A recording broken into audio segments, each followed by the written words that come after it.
السلام عليكم ورحمة الله وبركاته. مباراة الأهلي والمصري. الأهلي من سيء إلى أسوأ. خلينا نبدأ بالتقييمات بسرعة كده. الشناوي لم يختبر، يعني لعب أكتر من 100 دقيقة ما جاتش عليه ولا هجمة ولا كرة خطرة ولا أي حاجة.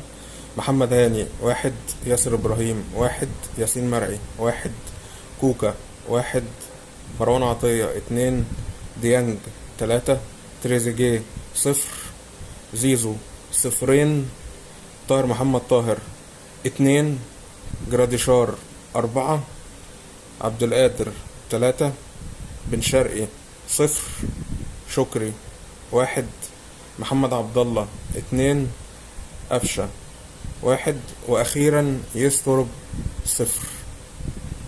الماتش ده أنا حكمت وبنيت فكرة نهائية على المدرب يسترب. خلاص، عمل كارثتين في الماتش. اول حاجه ان انت بتخرج جراديشار وهو المهاجم الوحيد وبتلعب من غير مهاجم.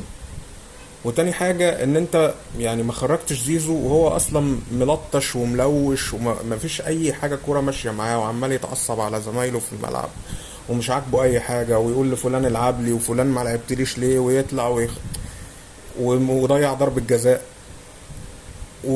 وصبرت عليه. طب انت صبرت عليه ليه يعني؟ احنا عايزين نفهم يعني. ف لا، انت يا ترب بعيد جدا حقيقي. وانا مش عارف الاهلي هيعمل ايه في السوبر.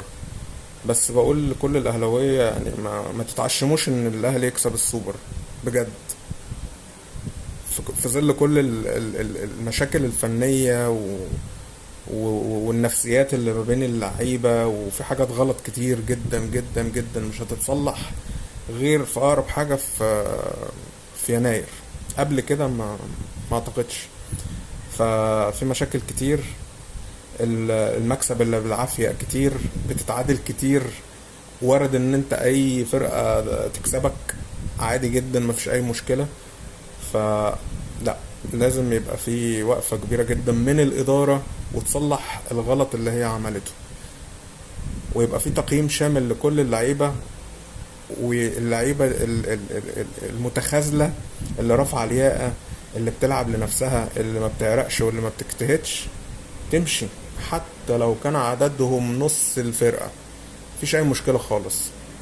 الاهلي ما بيقفش على حد. الاهلي اكبر من اي لعيب. الاهلي فضله بعد ربنا على كل الناس، ادارة ولعيبة، كل الناس في المنظومة بعد ربنا الاهلي فضله عليه.